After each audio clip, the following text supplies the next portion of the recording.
We have breaking news out of Detroit, where an angry mob has gathered outside Comerica Park to protest the Tigers' horrible end to the season.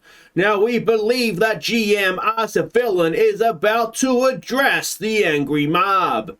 Look, everybody, let's all just calm down. Believe me, nobody is more angry than I am at how this season has finished up. It's been disgraceful. But you can rest assured, we will be making some very big changes here at the Tigers through the off-season. No, look, I have a list. I have a list here. There's 3 names on it. Everybody else can get the hell out of Detroit.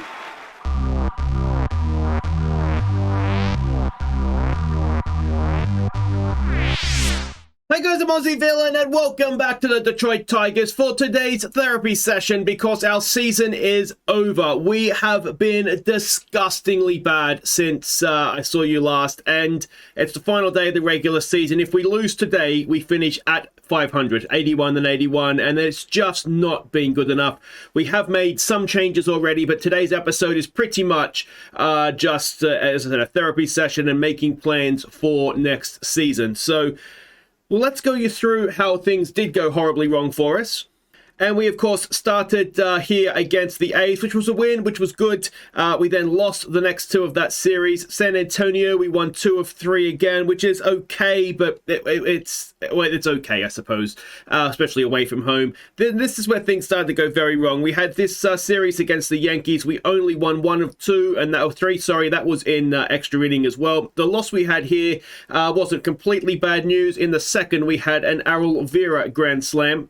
So that was good, but I mean, we were 5 runs in the first 2 innings and then nothing else. And even then, it was only 5-3. It's not like it's not like we were dominating them. We can see the batting. Oh, we can see the batting there, and yeah, I mean, other than Vera, there wasn't much else going on there, was there? And the pitching, Sasaki was back in. We've had a few changes to the lineup, so I'll go through those in a bit. But yeah, Sasaki was back in, and well, he looked like he was a little bit rusty. Then we had a series versus Seattle. In Seattle, we lost the first game of the series. Into September we go. We lost the second game of that series, and at this point, I sacked the hitting and batting coach because something had to change. The season was drifting away from us. We had a good win, against away to Seattle, who's a very good team. We then played Houston, won 2 of 3, and I thought, oh, maybe we were turning things around because we then went and swept the Orioles. Then it started to go a little bit wrong again. We faced the LA Angels at 13-2 over the LA Angels. I thought, hang on, why didn't I sack these coaches ages ago? And then the season just shut down. And it's just, I'm quite actually, quite angry almost. When you get that nerd rage thing going. And you're yelling at the computer screen, and you're an idiot for doing it, but you can't help yourself. In this game here against the Angels, I mean, we should have won it. We out-hit them. We had 7 runs in the 6th. There was a grand slam in that 6th for our backup catcher, Zion Rose, so that was very nice. But yeah, again, it's sort of almost the story of our season, it seems like. The bats showed up, but the pitching didn't. Carmona was a bit of a joke. Yeah, no one particularly came out of it well. So, yeah, that was that game. We then went to Cleveland. We got swept there. We went to Texas. We only won 1 of 3, although it was a tight series, so perhaps it wasn't as bad as it looked. But at this point we had to win. And it was actually this loss in Game 3 here that signaled the end of our season. I didn't see a sense coming back for it because it's one of those where our season was over, certainly after this run, but it wasn't mathematically over, so I figured we'll just come back for the final day of the season. We've won 1 of 2 against the Rays. You can see again, bats showing up, pitching not. It's just a little bit frustrating, and that has left us in this situation where we are now going to finish 3rd in our division, well behind the Twins, really badly out of contention for the wild card as well. As I say, our season has just fallen in a heap, and it's infuriating, it's disappointing, it's everything. We can see some of those season leaders here. Abrams is going to lead the league in stolen bases, and I mean, he missed 6 or 7 weeks of the season as well, so that is just ridiculous numbers for him. Obina is right up there. He has been probably the bright spark. Walling again is up there in wins, and that is pretty much all we have to write home about. This season has just been a disaster. Now, if we have a look at our pitching numbers for the season, the one change that we did make is Sasaki coming back in because Gerton was injured, season over injury for him. Yeah, I mean, the pitching there's no one that has actually been that bad. The only person with a negative WAR is Litwicki, but he's actually, I always think he does a decent job for us, so maybe he gets himself out of trouble a little bit at times. But, you know, I'm okay with him.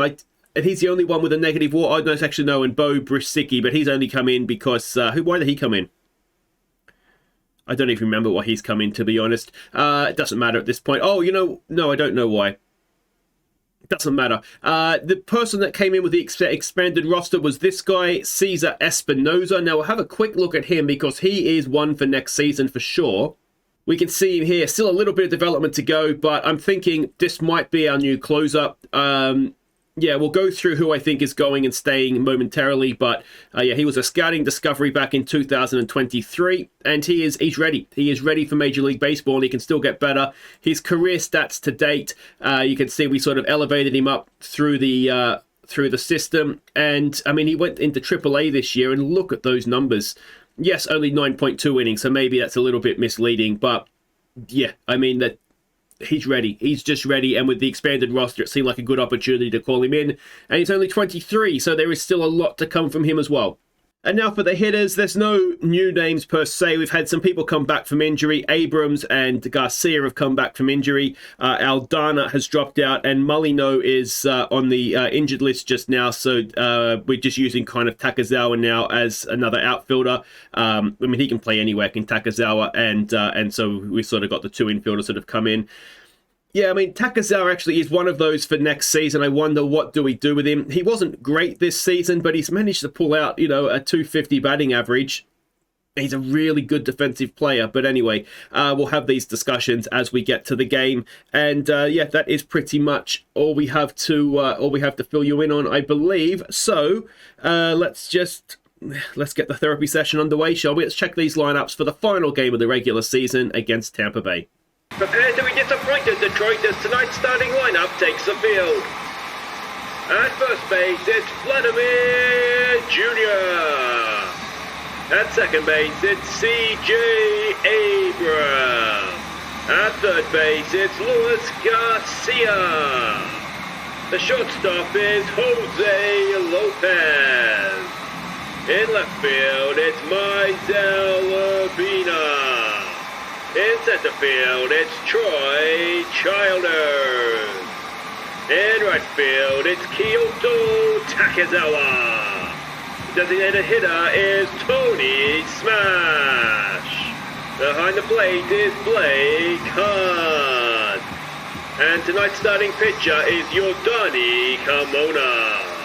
All right, and this is it. It is Abrams leading us off again at second base. Childers bats second in center field. Urbina is the number 3 hitter in left field. Vlad is cleaning up at first base. Vegas, the designated hitter, at 5. Garcia plays third base at 6. Takazawa in right field bats 7. Hunt, the catcher, bats 8. Lopez, the shortstop, bats 9. It is Yordani Carmona on the mound for us, an 11-6 record this year. A good start today. Could see his ERA dip below 4, so let's hope he can do that for his sake. We're up against Edgar Mercedes for them. Now, he's only had one game. He's got an 0-1 record, an ERA of 13.5, and a whip of 3. Let's hope those sorts of numbers continue. At least we can end the season on a high. So, for the final time, welcome to Detroit. The game is just going to be going on in the background for this while I do kind of just go through plans for next season. As I said, we've already changed our batting and hitting coaches. I've gone for guys that have good relationships with the players, more so than guys that are good coaches. As I said last episode, I think, my general plan is going to be to... it's an infield hit, that's disappointing. Is going to be to get the good coaches sort of from AAA down so that our players are developing, and then I'm just going to get guys that have good relationships as major league coaches and just try and keep good players happy, basically. So that's my plan as the runner goes to second, bringing Franco to the plate. Now, we have 2 players that are out of contract that are going to free agency, and I don't think I'm going to keep either of them, and that is Xavier Edwards. And it hurts me to say that because he has been sort of a coach's favorite, but ultimately we have players who are almost as good or just as good. That's out of here, is it? Well, that's disappointing. Carson Williams with a 35th home run of the season, and we're 2-0 down. And I don't think Carmona's getting his ERA below 4, sorry, at this point. So Pena comes in for them now. And the other one is Taj Bradley, who we traded for this year. He was kind of coming in to try and fill a gap when I thought we were going to have a postseason run. But obviously that hasn't worked out. So those are the two that are free agents, and I don't think we're going to keep either of them. I'm almost positive we're not going to keep Xavier Edwards. The one that might is Taj Bradley, because he is a good bullpen pitcher. He's just not a great starter for us. As that is a hit there for, who's that? Childers. Is it Childers? Yeah, Childers gets himself on base. Urbina comes in now. Now, he's got his 400th career RBI since last episode. There goes Childers. He's not even close. And that is that.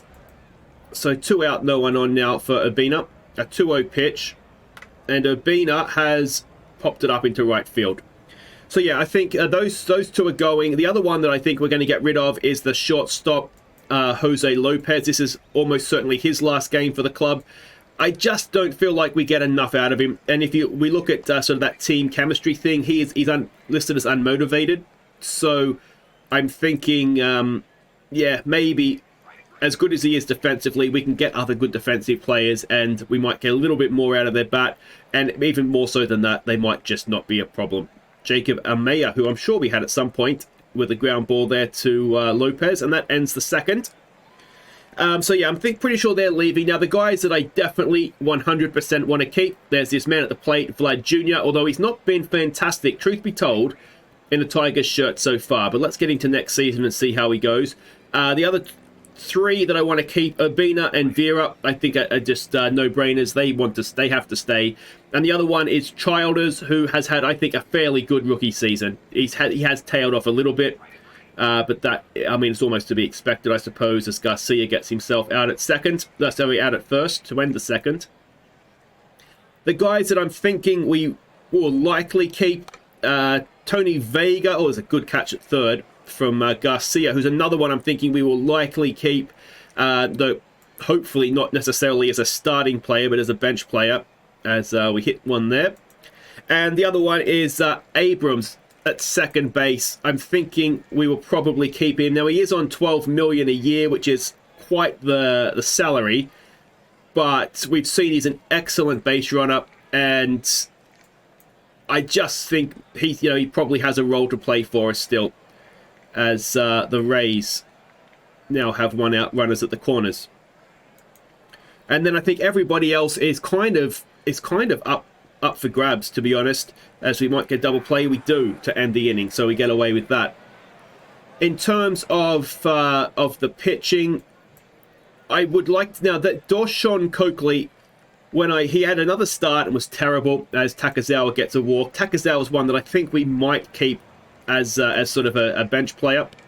But yeah, when I dropped Deshaun Coakley back down to AAA just because he wasn't up to it quite yet, the dressing room said that they were quite pleased that he had been dropped. So, and his personality is not necessarily great. So what I'm thinking we might do, as Abrams gets it into center field, and that might tie the game because Takazawa is quick. Abrams is also quick, so Abrams stops at second. Takazawa rounds third, and it is 2-2 on their 2 RBI double from CJ Abrams. Very nicely done, bringing Childers to the plate.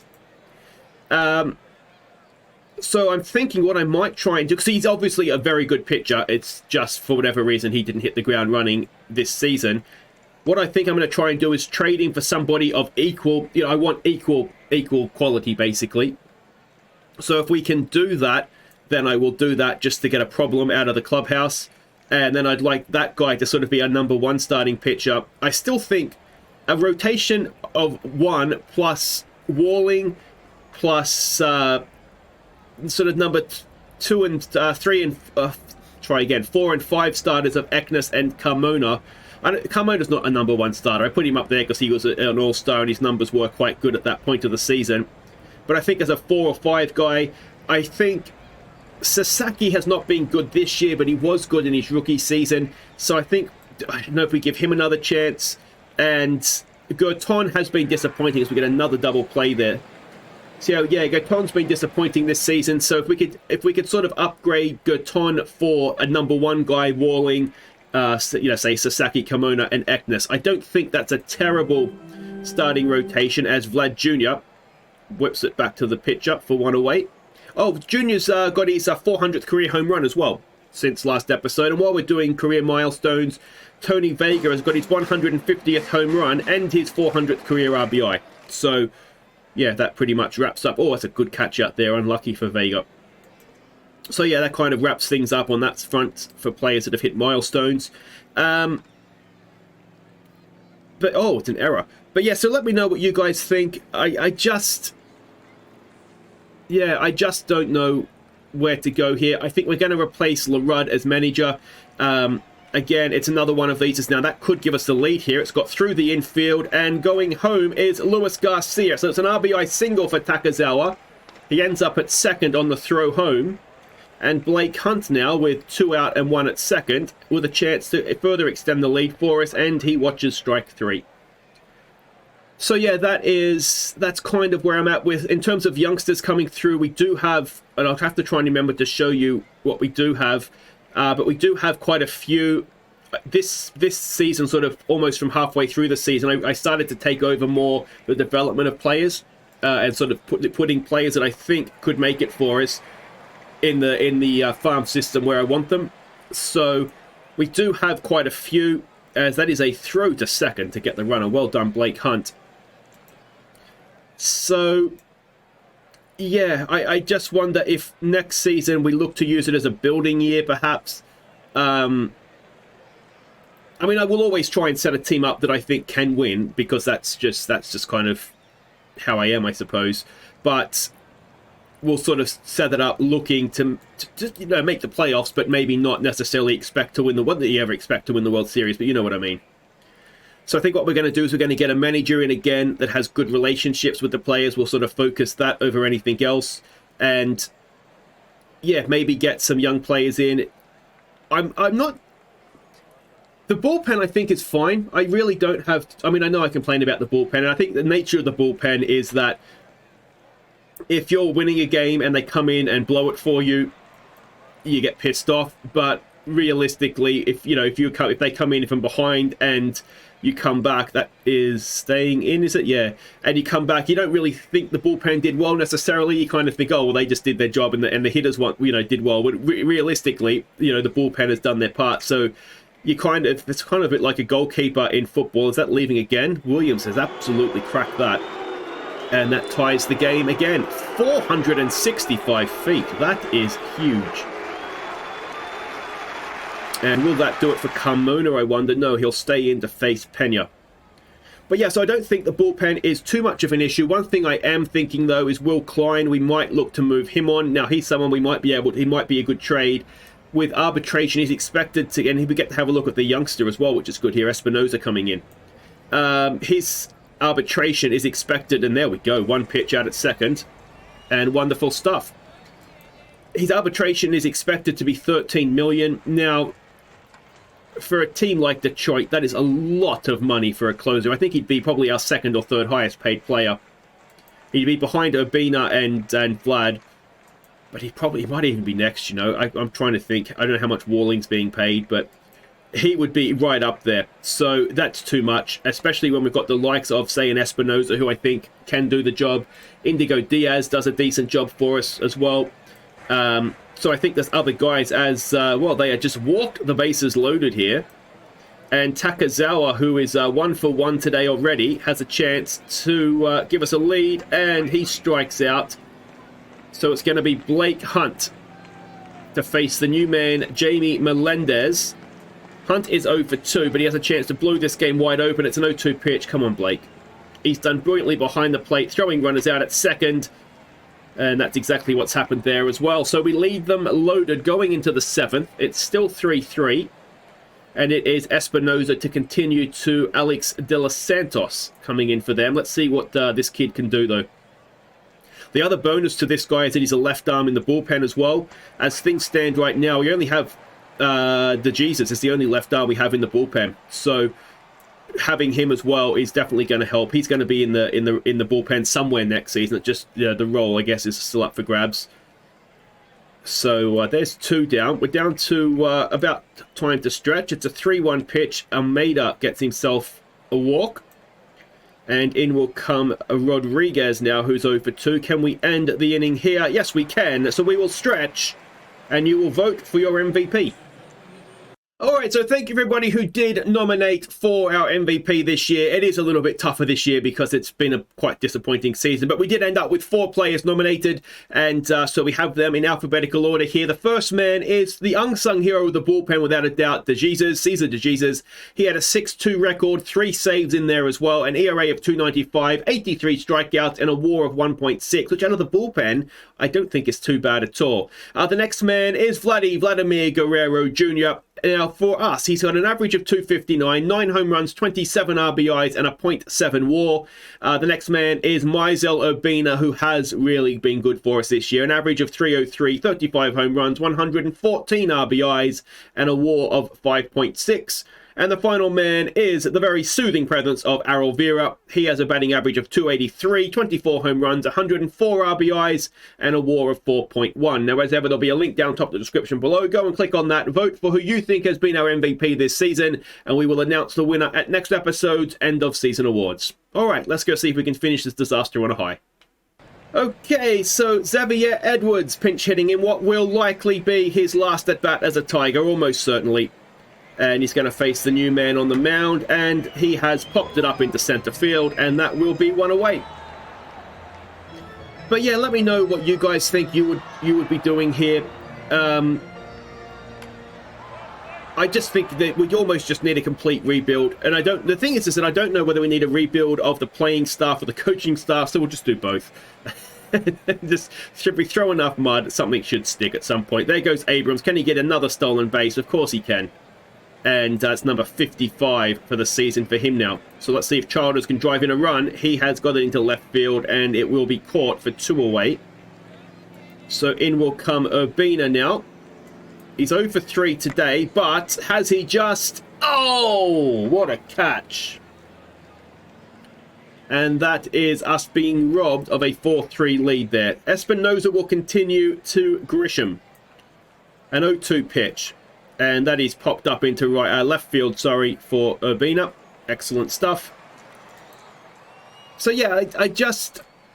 the other player that I will probably keep, but I'm getting big Daniel Cabrera vibes from him, is Valdovinos. His attributes are quite good, but I mean, it's his rookie season. I wouldn't get rid of any player after they sort of write off any player after 1 season. But I do wonder a little bit if he's just going to be Daniel Cabrera 2.0, as Vlad Jr. comes in now. It's a 1-2 pitch on him. And grounds it to the shortstop. Yeah, so I probably will keep him as well. Whether he actually does start, or start the season in on the active roster is another thing. But yeah, his attributes are quite good. And so we just kind of have to play that by ear, I suppose. 3-1 pitch on Garcia, who absolutely punches it into left center field. Now, he's not the quickest, but is it in a good place for a triple? No, he'll stand at second for a 2-out double. And let's see what we can do from here. Garcia, I think, has had a really good year this year, batting .275. When not always being first choice as well. Let's see what Takazawa can do. He grounds it to the second baseman. Can he beat that? Can he beat that? No. So we go to the 9th. Tied at 3. Now, the last thing we want is for this game to go to extra inning. I just want this season to finish. Denny Hines will come into the to pitch this one now. It's a 1-2 pitch. And there we go. There's a strikeout. But yeah, I think we need at least 1 starting pitcher. And like I say, Coakley will be the man we try and move on to get that pitcher in. I think if we get a second starting pitcher, then that's going to be fine. I think we probably have 3 guys to fill the 4 and 5 slots in Sasaki, in Eknes, and in Carmona. So if maybe we one of those guys needs to either move to the bullpen or move down to AAA. That is very, very deep. Is it gone? Oh, it's at the fence. Blake Hunt almost walking us off. Xavier Edwards does get 1 final bat as a Detroit Tiger. It's a 3-1 pitch. Can he get himself on base here? He can. Now, he's a good base runner. He's a very good base runner. And we've got Abrams at the plate, who is 2 for 4 today. It's a 1-0 pitch. Is Edwards going to go? No, he's not. And he's going to have to go back now because that is going to be caught in center field. And with 2 away, Jake Wallace comes onto the mound for them. And Childers is at the plate. He's 1 for 4 today. It's a 2-2 pitch. Are we going to extra inning? Don't do it to us. And what is the most meaningless game of the season? Can we just call it a tie? Hines will continue to Duran now.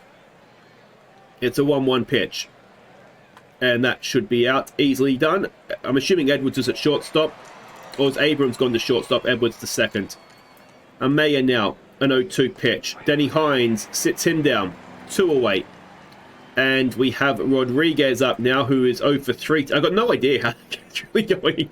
But yeah, that's just kind of what I wanted today. Oh, it's an error from Xavier Edwards. Is that how we remember him as a Tiger? As committing the error that loses our final game. Kalina Sawyer comes in. ERA of 5.14 for him this season. One of the frustrating pitches I find. Curtis Mead, the residential Australian. He's grounded that politely to second. Oh, Jesus Christ. Xavier Edwards has done it again. It's going to be an error actually on Abrams, but suddenly with the bases loaded, it's Franco at the plate. Now, he's 0 for 4 today, but he is a very, very good bat.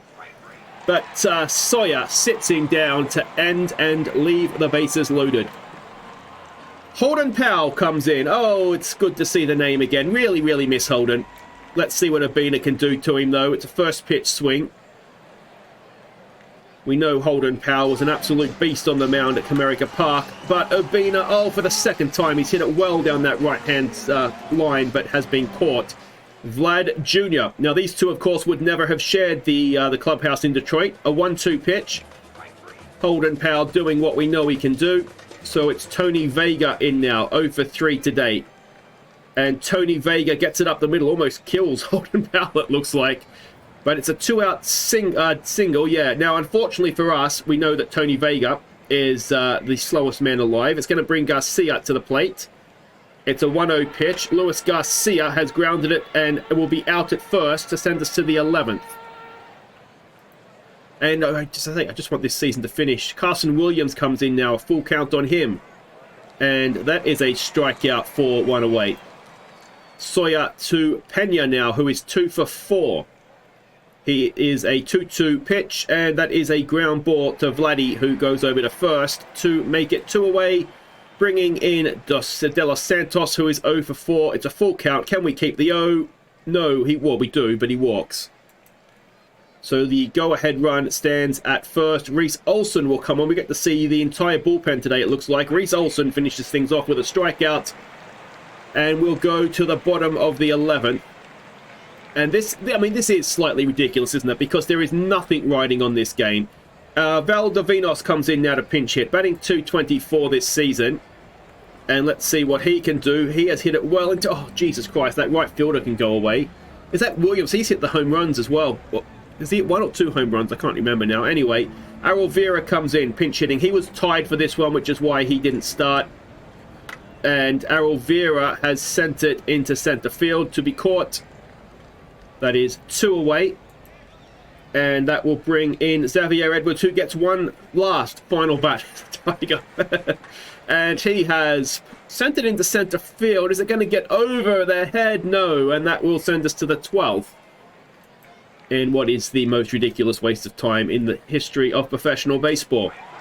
There's a strikeout for Rolson. 1 away. Rodriguez now comes in, a 1-0 pitch. And that is a ground ball back to the pitcher. Over to first. And he gets their infield hit. All right. Grisham now, who is 1 for 3.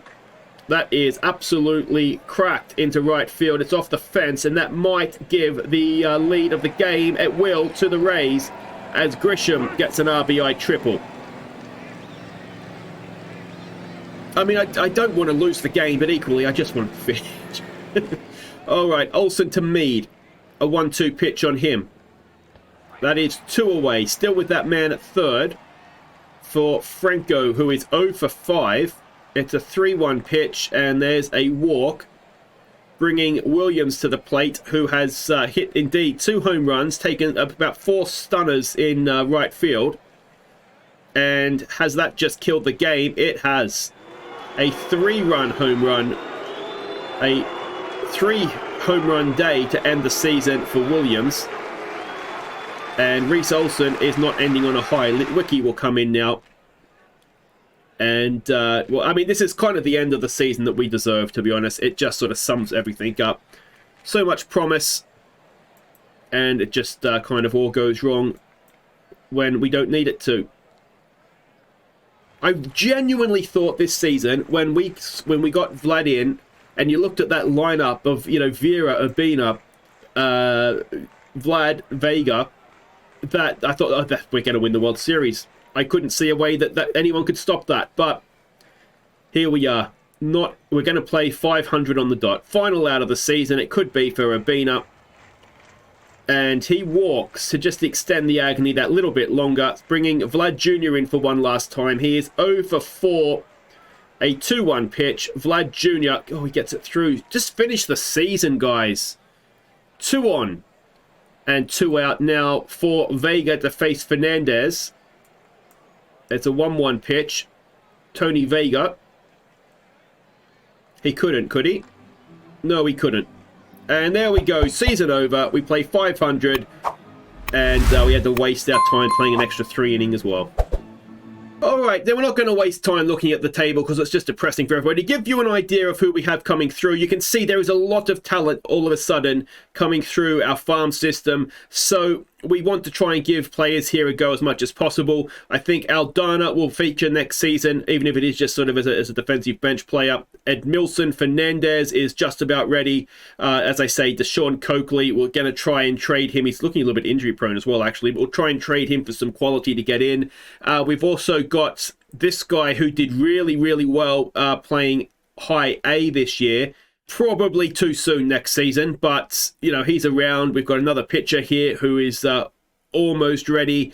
So, and we've got another first baseman that's done well in high A this year. So it's gonna be an interesting off season. There's a lot of work to do, and well, hopefully we are able to get it done. If we go and have a look here at the team chemistry, you can see what I mean. Lopez, I think we get rid of him.